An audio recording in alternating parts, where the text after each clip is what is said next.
Pasti kita semua familiar kan sama foto yang satu ini?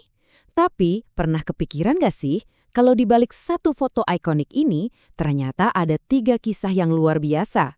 Cerita tentang keberanian, diplomasi rahasia, dan juga simbol yang usianya ribuan tahun.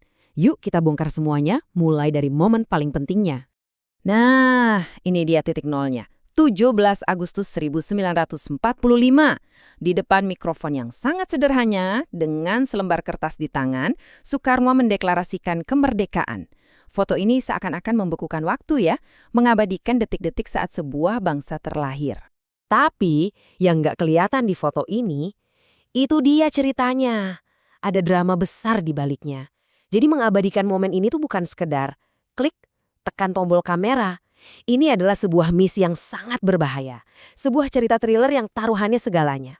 Oke, lapisan pertama dari kisah kita ini adalah soal keberanian di balik lensa. Sebuah drama yang mempertaruhkan nyawa yang dihadapi oleh para fotografernya. Coba deh bayangin suasananya. Jakarta pagi itu tuh tegang banget, kayak kawah Chandra di muka. Jepang emang udah menyerah ke sekutu, tapi tentara mereka masih bersenjata lengkap di mana-mana. Menyiarkan berita apapun, apalagi soal proklamasi kemerdekaan, wah itu sama aja kayak mengantar nyawa. Nah, di tengah situasi genting inilah, 2 orang wartawan foto, kakak beradik Franz dan Alexius Mendur, dengar selintingan kabar soal sebuah peristiwa besar. Tanpa pikir panjang, mereka langsung menyambar kamera dan berangkat.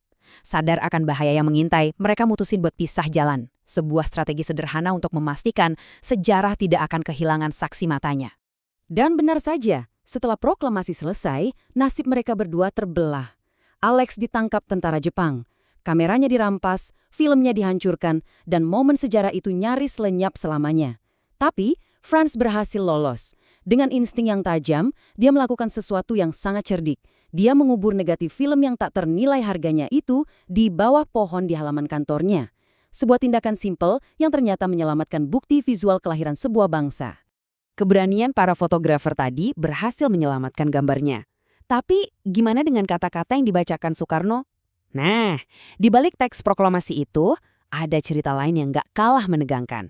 Coba deh kita lihat lagi kertas di tangan Soekarno itu. Kata-kata yang tertulis di sana, itu nggak turun dari langit loh. Kata-kata itu lahir dari sebuah pertemuan rahasia yang penuh ketegangan, cuma beberapa jam sebelumnya. Dan lokasinya, mungkin bakal bikin Anda kaget. Betul sekali, eks-proklamasi kemerdekaan Indonesia dirumuskan di rumah seorang perwira tinggi Jepang, Laksamana Tadashi Maeda. Kedengarannya ironis ya, tapi Maeda ini adalah sosok kunci. Dia ternyata bersimpati sama perjuangan Indonesia dan menawarkan rumahnya sebagai tempat yang aman. Jadi, kenapa rumah Maeda? Wah, ini pilihan yang jenius. Rumahnya itu punya kekebalan diplomatik. Jadi, patroli Angkatan Darat Jepang nggak bisa sembarangan masuk. Lebih penting lagi, Maeda sendiri mendukung perjuangan Indonesia. Dan salah satu tokoh kita, Ahmad Subarjo, adalah teman baiknya.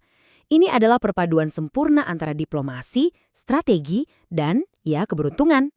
Jadilah, sepanjang malam di ruang makan Laksamana Maeda, sejarah dirumuskan. Soekarno menulis draftnya, sementara Hatta dan Subarjo ikut menyumbangkan pemikiran. Menjelang fajar, teks itu akhirnya rampung. Tapi muncul perdebatan, siapa yang harus tanda tangan? Nah, disinilah muncul usulan cerdas dari Soekarni.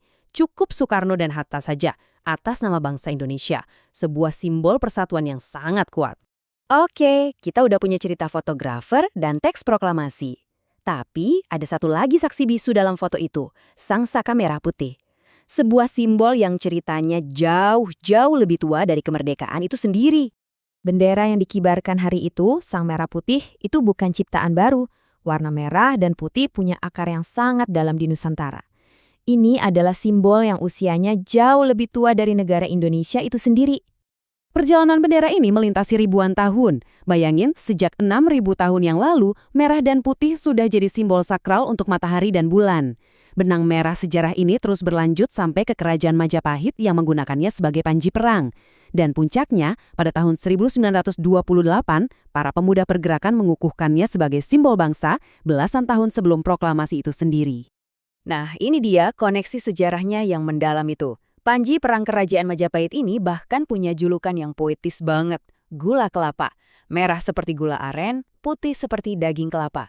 Ini bukti nyata bahwa simbol merah putih itu udah menyatu dengan jiwa Nusantara selama berabad-abad. Jadi kita punya fotografer pemberani, teks yang lahir dari diplomasi rahasia, dan bendera dengan sejarah ribuan tahun. Sekarang, ayo kita satukan lagi semua kepingan puzzle ini dan kembali pada perjalanan foto itu sendiri. Inilah intinya.